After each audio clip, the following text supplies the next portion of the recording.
title of the presentation is Researching 20th Century Military Veterans, and what I'm focused on here is every major conflict from the beginning of from 1900 through Gulf War I, effectively. After that, the records get a little difficult to access because they're so recent. But World War I, World War II, Korea, Vietnam, Gulf War I, all the major conflicts, so we're going to cover it today. I'm going to go through 5 different sections, just a brief introduction about me and why I am giving this presentation, a recap of, I think, why some of you are here. Then I'm going to talk about the importance of this research, how vital it is to our history. And then I'm going to go over the military research cycle, which shows you how important this military research actually is. And then we're going to get into the meat of the presentation, which is you doing your own research. And there's 5 distinct steps in doing your own research. Gathering identification data, understanding what records are out there, organizing your data, synthesizing the records that you've got, and then reconstructing what actually went on. So just a little bit about myself. My name is John Lozito. I've been doing military research primarily on my Uncle Dominic, who was killed in the Battle of the Bulge, for probably the last 15 years. I have a deep interest in American history. I'm very focused on the Revolutionary War and World War II. Those are my 2 big areas of expertise. I'm a trustee of the Historical Society here, so we come to meetings here. That's how I've gotten involved. I'm an alumni of Fordham. I was on the campus for almost 20 years. I went to high school there, college and graduate school as well. And I'm a member of the Westchester County Historical Society also. Professionally, and this kind of surprised people, I work in finance. So as much as I do love history, I have to pay the bills, so I do that as my kind of side hobby.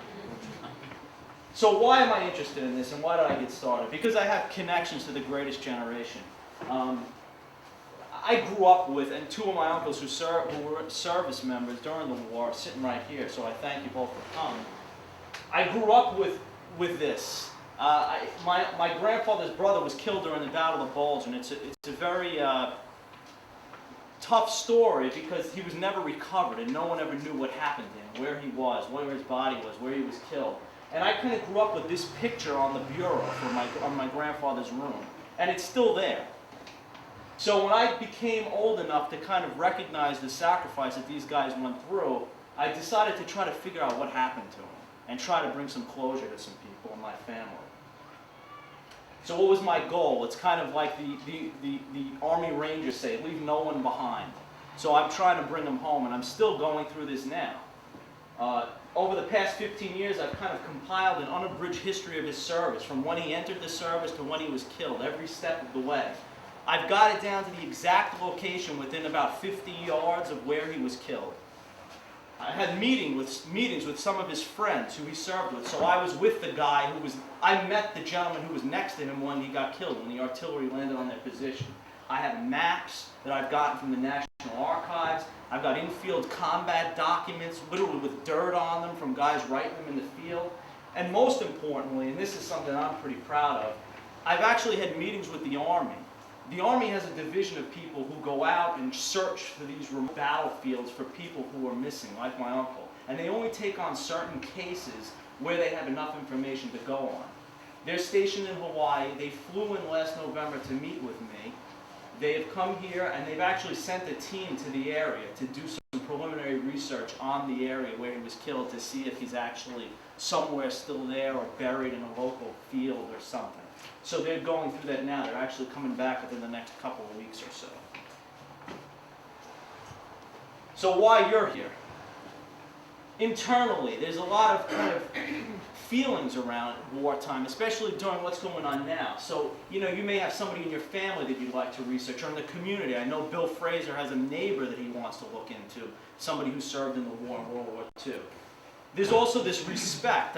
For me, it's almost a duty of mine to feel like I'm fulfilling my obligation to maintain some history for America. And externally, as most of us know, we're currently engaged in a war. So I think it's very top of mind for people to firstly respect what's going on and try to save that which needs to be saved in terms of research and documents. And finally, the media. I mean, we're frankly, no pun intended, bombarded with wartime guys out in the field. I know a lot of my friends just came back from Iraq and service members. So it's very top of mind now. So there's a couple of different reasons why I think a lot of you are here.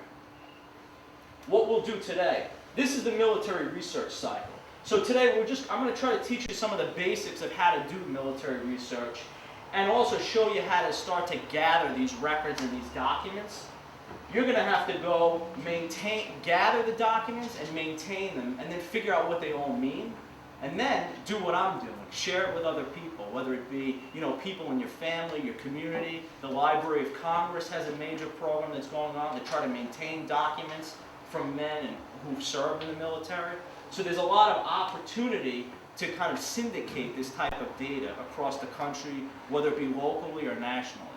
That, for me, is the most important piece. I mean, because you could hoard this stuff, right? But it doesn't do any good if it's sitting in my room. When it comes out is when you share it with people. Because then people realize the sacrifice that these guys went through. And I think I covered this in terms of the importance of military research for others. You're preserving history. You really are. I mean, if I didn't do all this research, my uncle's story would be lost. It'd be dust. It'd be gone. Most importantly, you provide closure to a lot of people. The gentleman who I spoke with, who was next to my uncle when he was killed, when I first called him, he said, I've been waiting 60 years to tell somebody this story. And then we spent a couple hours on the phone talking about it. So you really bring closure to a lot of these guys who knew people who were in the service. And then personally, for me, I feel like I'm doing some good. And I know that you would too if you did all this type of research. So with that, I'm going to get into kind of the bulk of the presentation, starting your own research. There are 5 distinct steps, as I discussed. Gathering identification data of the service member that you want to research. Understanding what records are actually out there. Then the 3rd, 4th, and 5th steps are your work. Organizing the data. Figuring out kind of where it fits in the puzzle. Interpreting what it means, because you'll see some of this stuff is in military jargon that you're really going to have to look into and figure out. And finally, reconstructing what went on, and I'll go through an example. First step, gathering identification data. I've kind of leveled it by priority. So the top area is the stuff that's really helped me the most. Middle is stuff that's the nice to knows, and the bottom, the low priority, is stuff that if you have it, it's great. If not, it really is not going to preclude you from doing this type of research. So the first item is the proper enlisted name. And this is important because back in the old days, guys used to register under their nicknames, Tommy, Tony, Billy. But it's best to know the proper enlisted name. So the way that they were born and the way that their records are shown is the name that you need. So for my uncle, he was Dominic, but I could have said it was Dom and it wouldn't have helped me. I need the proper name, his proper name. That's the first thing.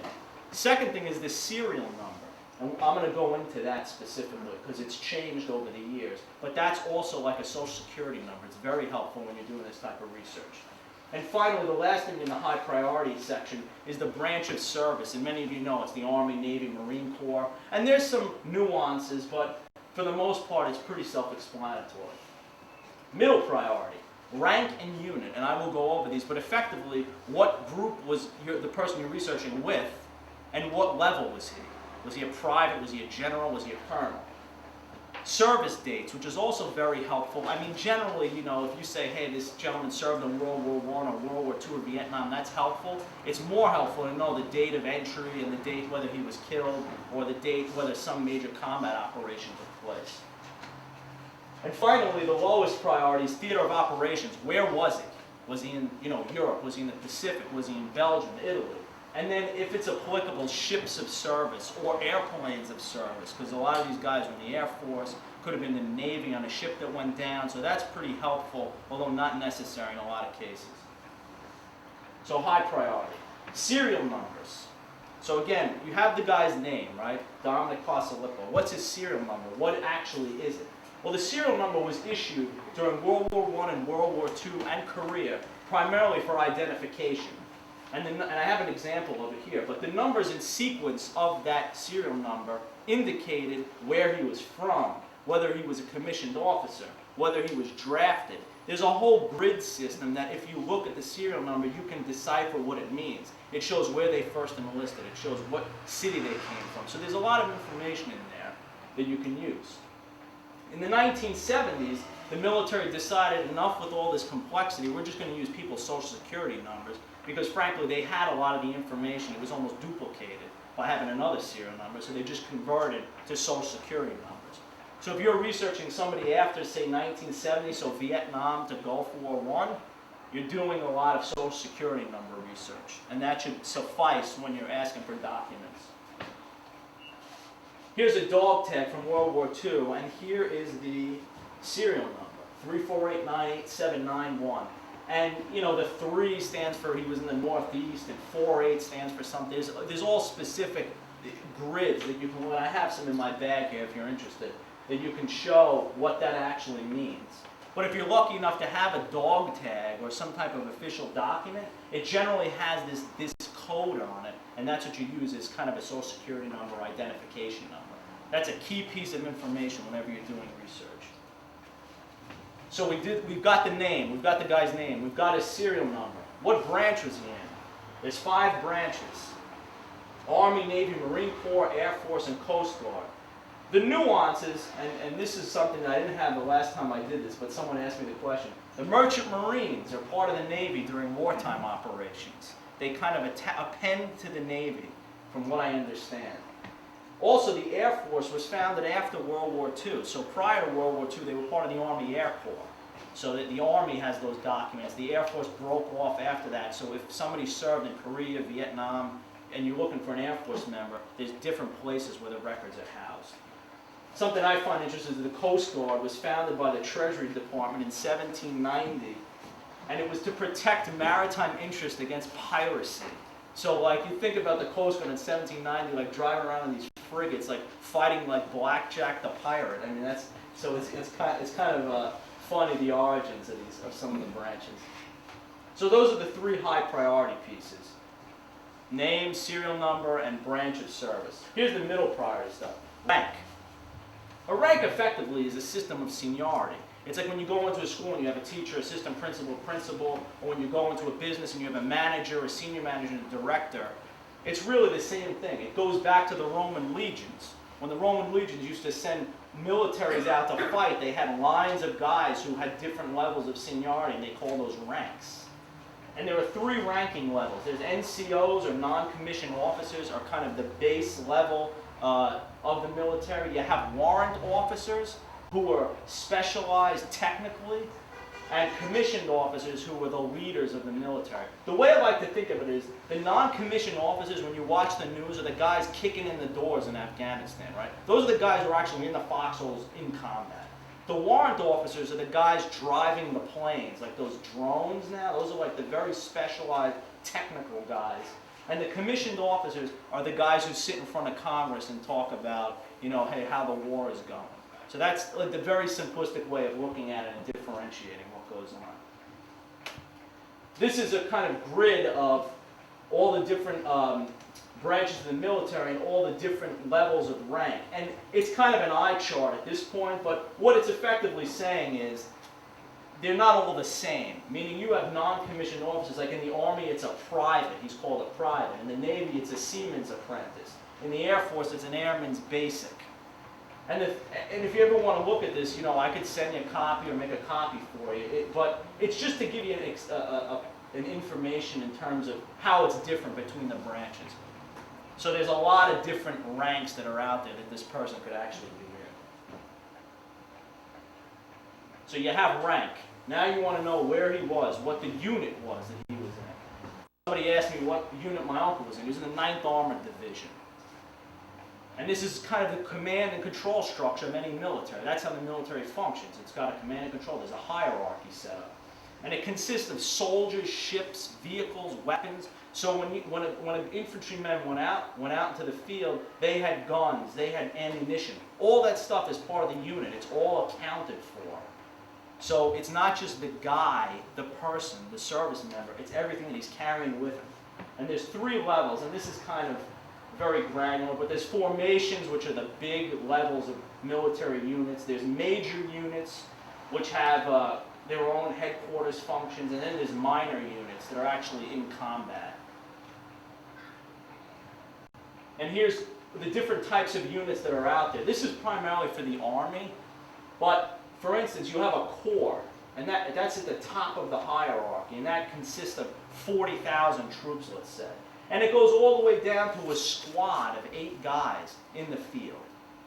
So again, like the way I like to look at it in terms of trying to size it up for people who aren't familiar with it, if you look at somebody who's running a corps, it's the guy in the Pentagon who's sitting in front of Congress explaining what the war is going on.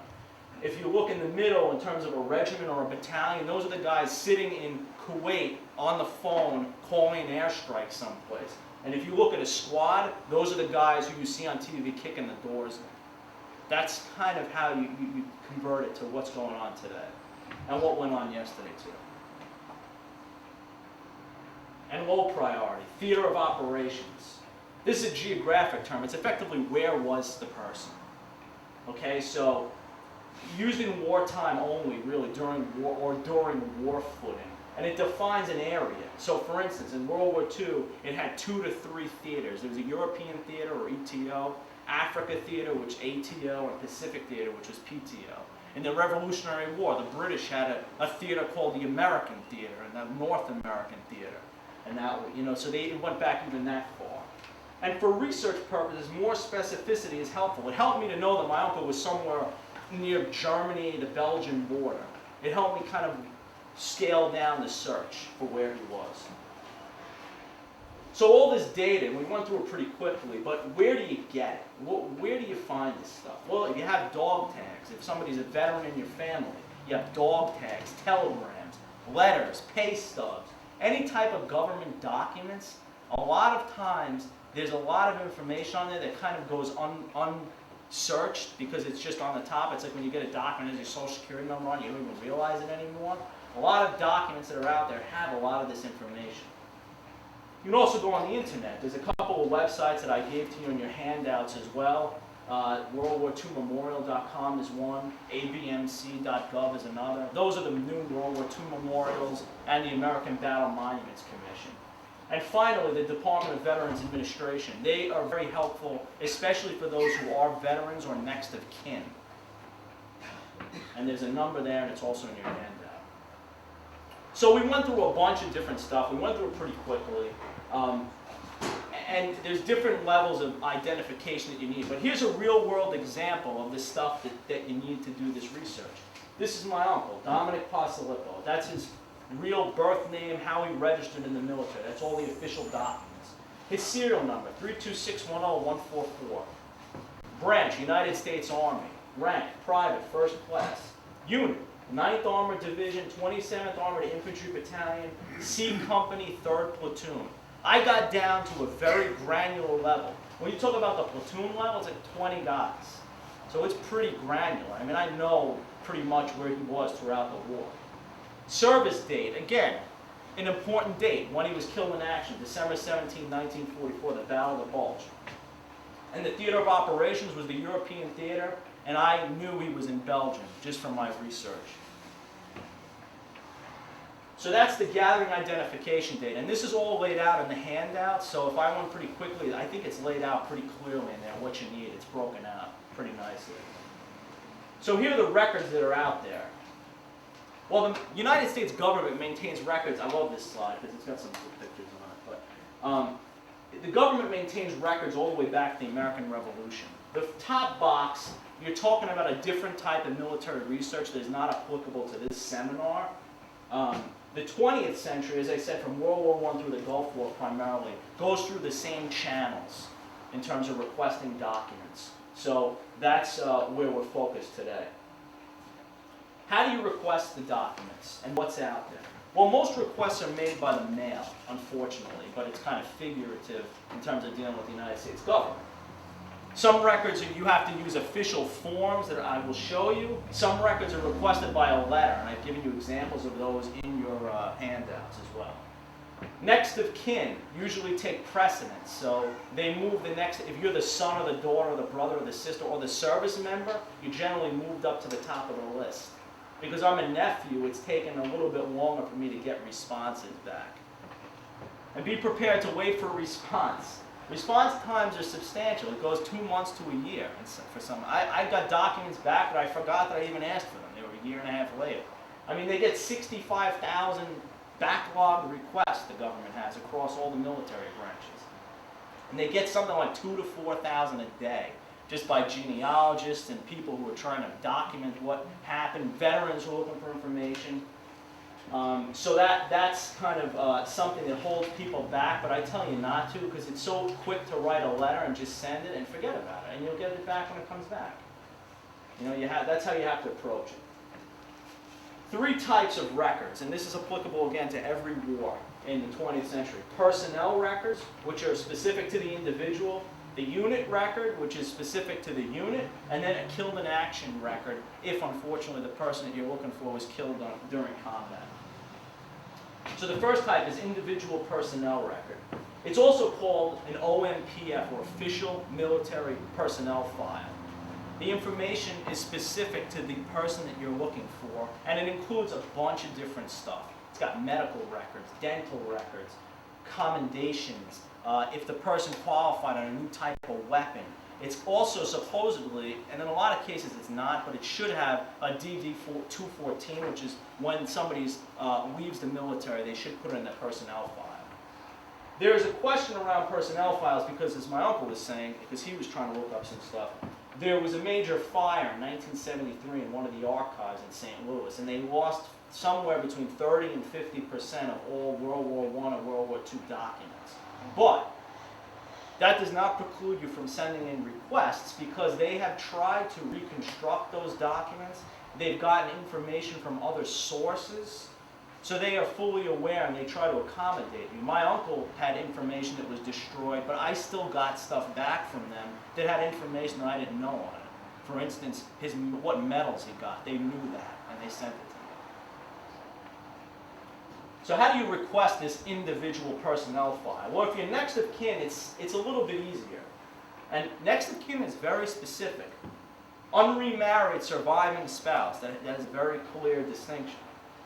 Father, mother, son, daughter, sister, or brother. Those are defined by the government as next of kin.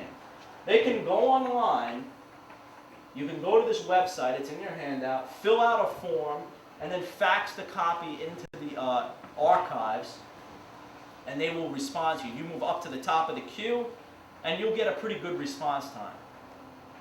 Non-next of kin must fill out this SF-180 form, which is a classic government document form. I've attached it in your handouts. Mail the request to the specified address. Here's the form. It's a couple of different sections, and it kind of ties into what we were discussing before. Identification data. So who's the person you're looking for? What information do you have on him?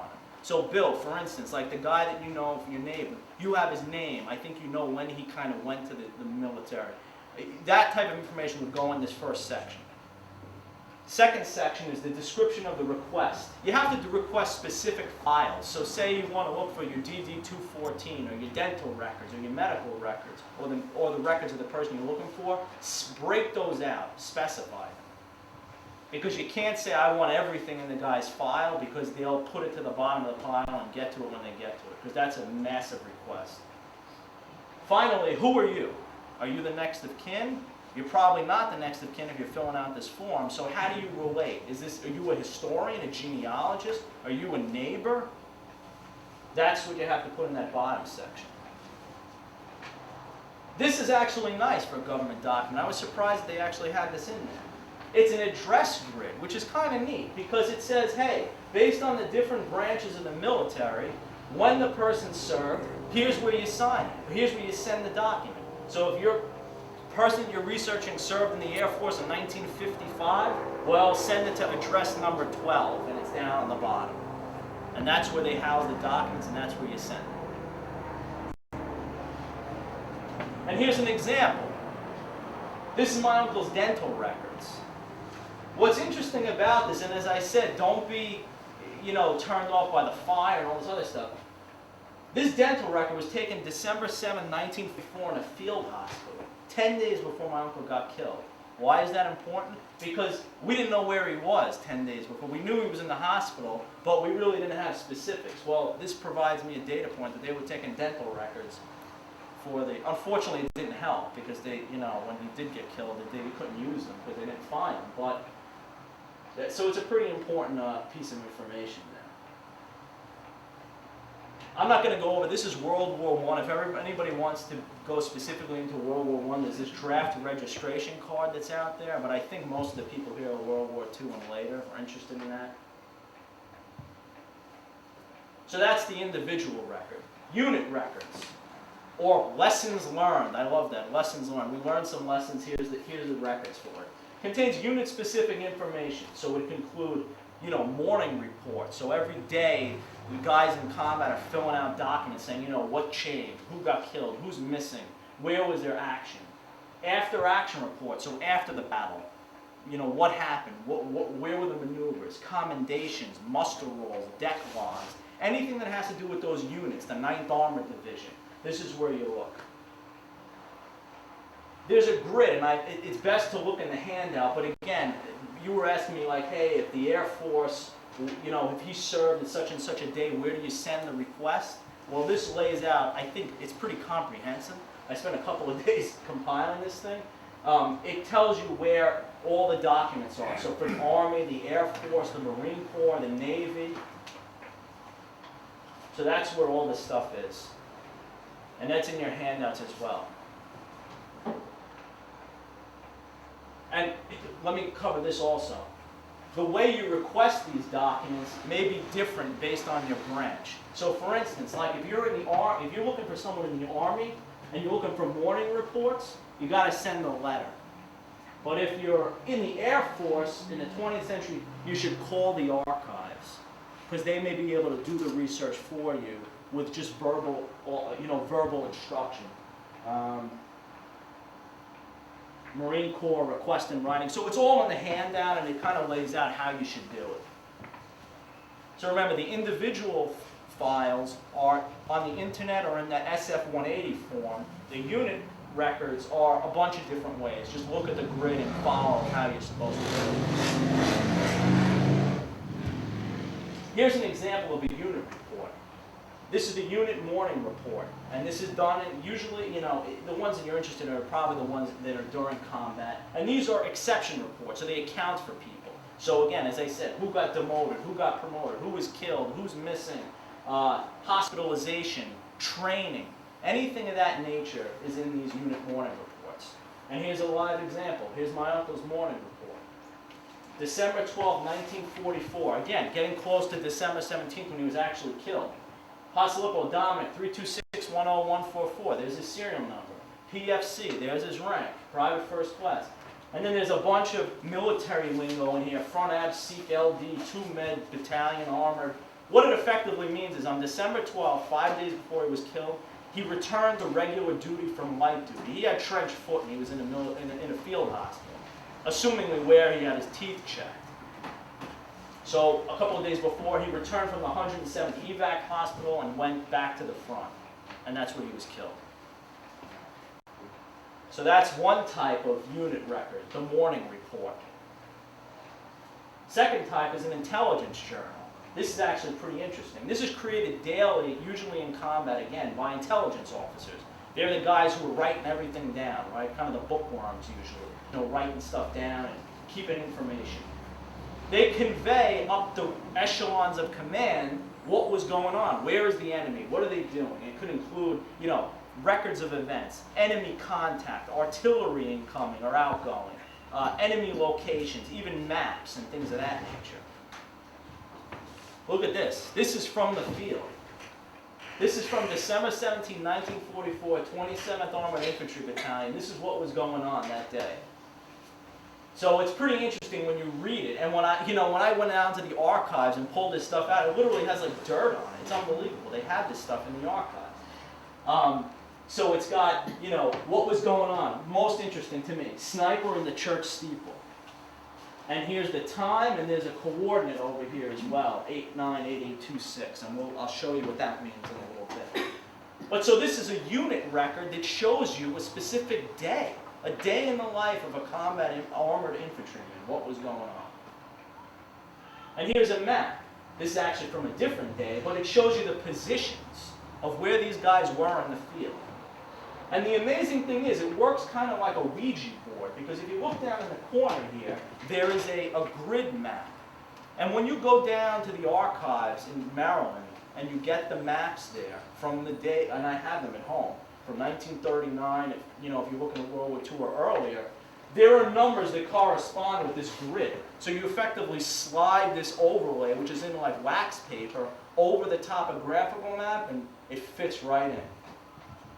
So it was unbelievable, because when I went down there and got the grid and the map, and you slide it around, you're like, wow, it fits perfectly. It's unbelievable. But that's what they were doing. So that's another piece of unit information. So we went through the unit record. Now we're going to top 3, which is the killed in action record. Unfortunately, this is pertinent to me because my uncle was killed. It's specific to every person who was killed in the military. They maintain them for everyone, back to World War I. So these exist back to the beginning of the 20th century. And they're pretty graphic, too. I mean, I'll show you a list, but when I got this, I got it a couple of days before Christmas, and my grandfather was there, and I was reading it, and I had to put it away. I didn't want to show it to him, because it was very graphic, and I'll show you what it says. How you request this KIA document, it's in your handout, but you have to send a letter to this address. The Army maintains it for all branches. So for anyone, the Air Force, the Marine Corps, the Army has taken management control of the IDPF files, and they manage them all. So that's in your handout. The copy of the letter that you would write is in your handout. It's pretty self-explanatory, I think. Here's a piece of information from my uncle's IDPF. Interesting here, physical description, because remember, in a lot of cases, these files are kept because the guys are still missing. So they have to know what the guys look like. I have IDPFs from guys who were killed next to him that say, short and stocky with heavy eyebrows and a mole on his left cheek. I mean, that's the level of granularity that you get down to. In this case, it shows you the pant size, the shirt size, his approximate weight, how old he was, his height, complexion. So when they were actually in the field, and if they could found something that was identifiable, they could use this information to identify the person. Affidavit, very interesting. And this is where it gets graphic, right? This is by a gentleman who was there when my uncle got killed. So on December 17, 1944, I saw him lying on the ground in a prone position, so on and so forth. I could see soldier had been hit by shrapnel, making a large hole in the back of his head. That's pretty graphic stuff, especially for people who are looking for somebody who you're related to or who didn't know what was going on. But from a research perspective, it's invaluable because you can identify what was actually going on. Shrapnel is different than small arms fire. So those are the 3 types of records. Remember, personnel, unit, killed in action file. All this is in the handout on how you request this type of stuff. If you have any questions, my cards are in the back. You can just give me a call and I could walk you through it. But I think the handouts are pretty good.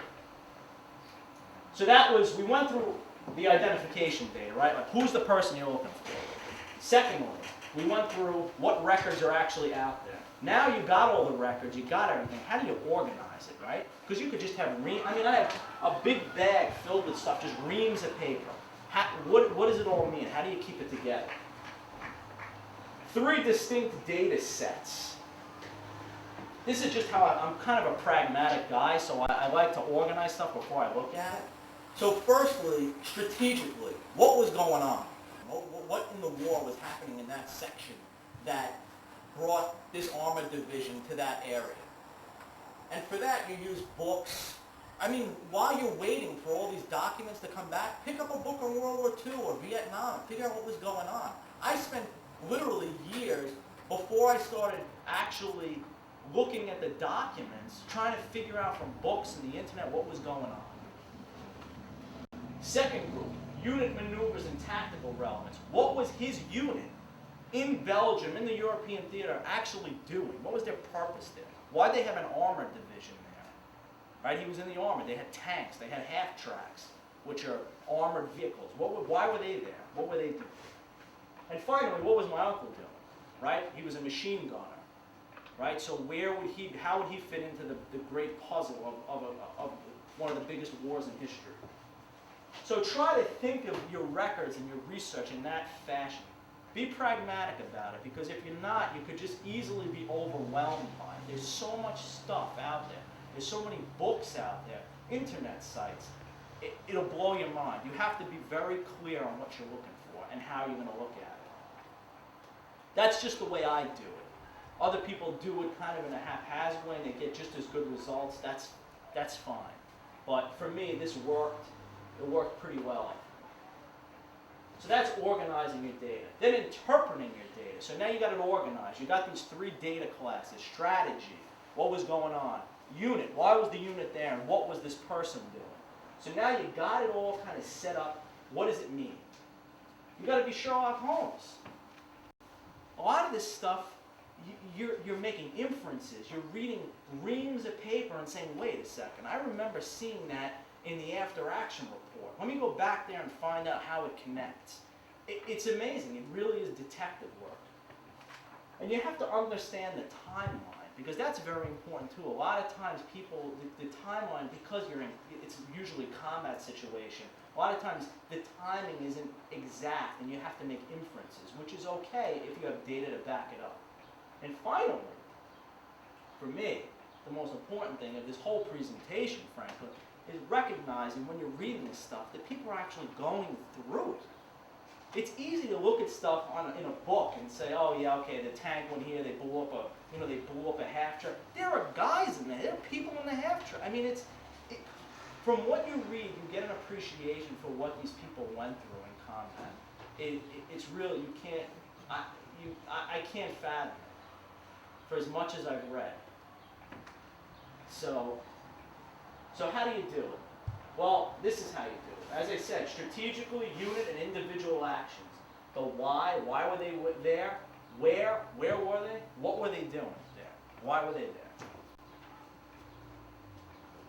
I'm going to use an example of the Battle of the Bulge. This is, near and dear to my heart. Famous picture. Hitler's last gasp. This really was it. Hitler kind of knew he was going to lose the war, right? So he said, I'm going to punch a hole through the Americans and the British, take a major port, and try to negotiate a peace deal, a better peace deal. And oh, by the way, while they're busy fighting my best crack troops, I'm going to develop better weapons. He had V-2 rockets that were, their technology, the German technology in World War II, the end of the war, was absolutely astonishing. And people even questioned whether he was developing nuclear capabilities at that point. Very, very interesting point, and it's backed up in a lot of cases, and it's very akin to what goes on today, is that Hitler thought that our morale would crack. That it's going to be cold weather, guys are going to be trudging through the snow, it's going to be heavy casualties. He miscalculated, clearly, because we didn't, as a country, didn't crack at that point. He sent his best troops, the rest of his army. Really, after this battle, when the Americans got into Germany, the majority of the people they were fighting were kids and old men. The crack troops were all dead or captured from the battle. Quick facts about the battle. Again, strategically, what's going on, right? This is the largest land battle ever fought by the United States Army, ever, in history. It's unbelievable. The bulge, and I'll show you on a map, refers to how the Germans punched through the American lines. There's like a huge bulge. Coldest winter in memory. This goes through every book that you ever read. There are stories of men, pardon my language, having to urinate on their weapons to keep them firing because they were freezing up. Massive casualties, 100,000 Germans, 80,000 Americans, the worst in World War II in any battle. And as I said, it decimated Hitler's army. It was his last gasp. Against the Russians, he was kind of done, and on the Western Front, this was it. He threw his best troops, and he lost a lot of them, the majority of them. Here's the bulge. So there's Germany, British Army, American Army, and that yellow section is the bulge that they punched through the lines. Antwerp is up here, like up on the ceiling someplace. So strategically, that's the Battle of the Bulge, right? So if you're looking at whatever, the Battle of Saipan, or you can get to that level of detail. And frankly, this is all from research, books, the internet, unit reports, all that type of information is out there. So unit maneuver, now we're getting granular, right? After action report from my uncle's unit. On December 17, 1944, They were in Saint-Vith, Belgium, and Steinbrook, Belgium. Well, oh, by the way, on the map, there's Saint-Vith. So there's my uncle's battalion. I know where they are. Not a good place to be.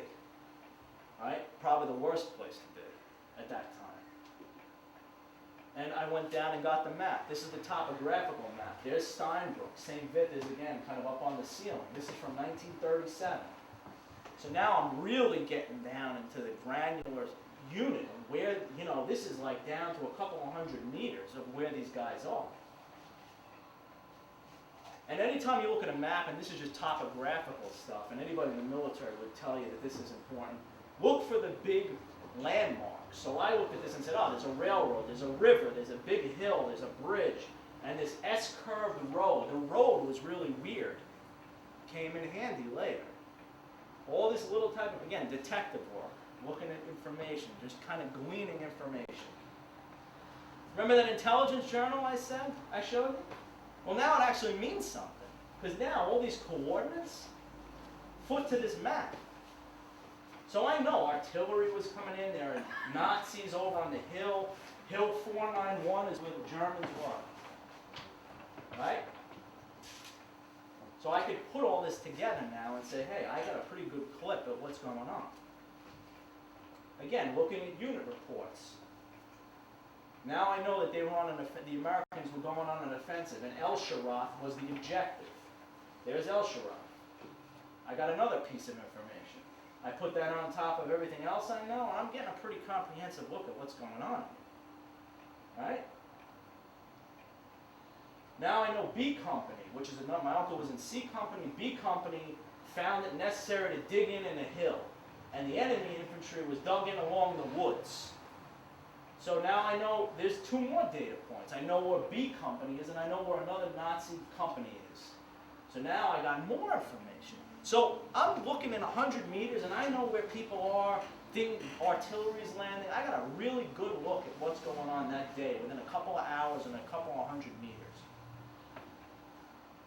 Now the attack at 3:45. B Company advanced to the wooden patch, and C Company, my uncle's company, moved around the left flank. So B Company, where we said they were before, now moved to another position, and C Company comes around the left, because the left on an offensive side. So now I know where those two folks are, and I know everything else that's going on. I know, again, Germans are all over. It's crawling with Germans, and there's two companies of Americans in the middle of this. So that's the unit, where the unit was, how they were situated at the time. Individually, what was my uncle doing? Assisting in an attack. Remember, the objective was El Sharath. Why was the objective El Sharath? Roads. The Battle of the Bulge was all armor. They had to have roads. They couldn't operate in the woods with this heavy. The Germans couldn't operate in the woods with heavy armor. They needed roads. That's why Bastogne was called the city of 5 roads, because it was a crossroads. My uncle was assisting in an attack. Where was he? Last known whereabouts. High ground south of Steinbrook. Again, this is from the IDPF. It's pretty graphic. This really, for me, was the worst part of it, because you don't really know, what happened after he got hit. Because it says enemy forces believed to be infantry area subjective to heavy artillery and small arms fire, if alive, could have been captured by the enemy. I mean, it's just, you don't see this stuff your whole life, and then all of a sudden it comes out that, the enemy took over the area, and effectively they held the area for a month. So you don't know really where my uncle ended up. But again, remember, it said the high ground south of Steinbrook, Belgium. So Steinbrook's up here. Remember, we started there, south of Steinbrook. You look at a topographical map, 2 high points there, right? That's where the hills are. And from personal recollections of what was there were 2 mountains. There were 2 mountains there. And we know that C Company came around the left flank, and he was on the high ground. So I got a pretty good idea where he was, right? He was on this hill that's still there today. The hill is still untouched in there. Better information. This is from the guy who was next to him when he got killed. These are the backs of photographs. And he wrote, he was killed by mortar artillery fire Never knew what hit him. 3 p.m., December 17, 1944. Killed by mortar fire, 12/17 at 3:30. So again, we go back to them moving around. You know where this happened. Look at this. This is a map drawn by somebody who was there. Remember that S-curve I talked about in the map? There it is. And the interesting thing is, the guy who drew this, he lives in Minnesota. He was in B Company. He's down here. He said, yeah, I saw 6 to 10 guys moving southbound on that high ground. Probably my uncle's company. And he drew that map without, it's amazing. He remembered that day in that area like it happened like 2 hours ago. It was unbelievable. And he said, yeah, there's a big hill there. It kind of goes down to this river. There's an S-curved road. There it is. So I got a pretty good indication of where my uncle was when he got hit. So what happened? Well, we've kind of, talked about it. December 17, 1944, really the first full day of the Battle of the Bulge. The target was El Sharaf from my uncle's company because they were in the thick of it. And this was a city with roads. At about 3 o'clock in the afternoon, his company went over a bridge. They went around the left flank to attack the city of El Sharaf. C Company got obliterated because they were just crossing open area. On the positive side, they actually took the city eventually. B Company broke out, they took the city, but they had to give it back in the evening because the Americans, we didn't know how much offensive power the Germans had during the battle. There were stories of, one of the guys was telling me, yeah, we heard stuff out in the distance, machinery, we thought it was our tanks, it was Germans. All their armor just moving through the wood. He said you could hear stuff miles away. And on a map, this is what it looks like. Again, remember I plotted all that stuff. Well, B Company kind of came up the middle, C Company came around the side, A Company, which is another company, came along this side and got hung up here. But this is where my uncle was killed, in that area. So that's really interpretation of the data. That's how granular you can get if you have a specific event. You get the maps. You get personal interviews with people if you can. Have people write stuff down or record it, because once, I write everything down because one of the guys who was with my uncle has Alzheimer's now. But when I spoke with him, he knew everything, so I wrote everything down. I have it all written down. And historical reconstruction, this is really just a contextual look at how you can build someone if they're non-combat. So for instance, I went through my uncle's basic training. His training actually throughout the United States. Started out in 1942 to 1943 in Fort Riley, Kansas. And there's a couple of pictures here of them. And again, this provides a contextual look at the wartime experience. It may not be, a combat documentary, but it just has every bit of information from dates to people to photograph to maps of the bases that they were on. All this stuff is useful and is history, effectively. Because some of these bases have been closed. Some of them no longer exist. All this information is important. There they are during the winter of '42 in basic training maneuvers. And here's a sketch of that picture from somebody who was there. He drew the picture. The thing about World War II, they can draw unbelievably. I guess it's from drawing in the field. They are everybody I meet draws a great picture. I can't draw like a square.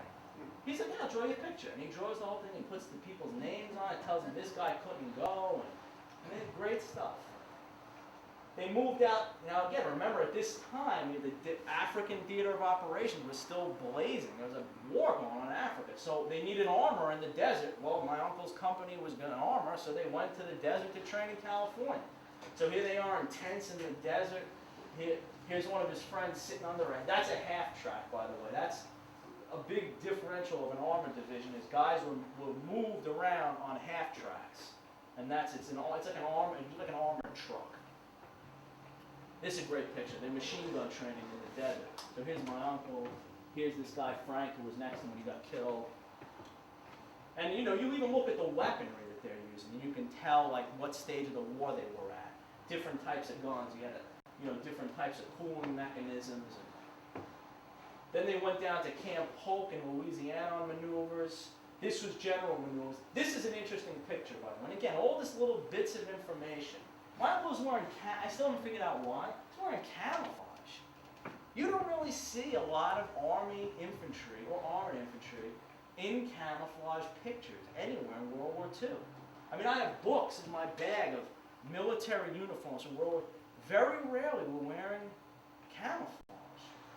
So I don't know whether they had some things where they had test uniforms and things like that, but it was just interesting for me because I had never seen, a picture like this with camo on. Then they came back to Camp Kilmer, New Jersey. There's a photograph of it. And these guys were all from the Bronx, so they had dinner with their girlfriends at the, I think it was the Chateau Pelham. The Chateau Pelham. And that's where they were. And then they embarked on the Queen Mary August 20th, 1944. There's the ship. There's all the specs of the ship. So to get the whole, I got it from when he was drafted to when he went overseas. Just that, even if somebody didn't, die in combat or see combat, just that, it's just an interesting story. You could do days and months of research just on the bases alone and what they were doing there. So that's really the whole presentation. I have this hanging on my wall. This is actually, when anyone was killed during World War II, they actually had, later in the war, Harry Truman sent out a document to everyone. And this is what it says on it. And it really, when my day is going kind of bad, I just look at this and say, my problems are, my problems are not even relevant. He stands in a broken line of patriots who have dared to die that freedom might live and grow. Freedom lives, and through it he lives, in a way that humbles the undertakings of most men. That last line really gets me sometimes. So that's really it. That's my information. So, and anybody who's here, I would love to help you do any type of research. Again, I go through it pretty quickly because I think that the handouts are pretty useful, and I think it lays it out pretty good. So if you have any questions. John, thank you. You're welcome.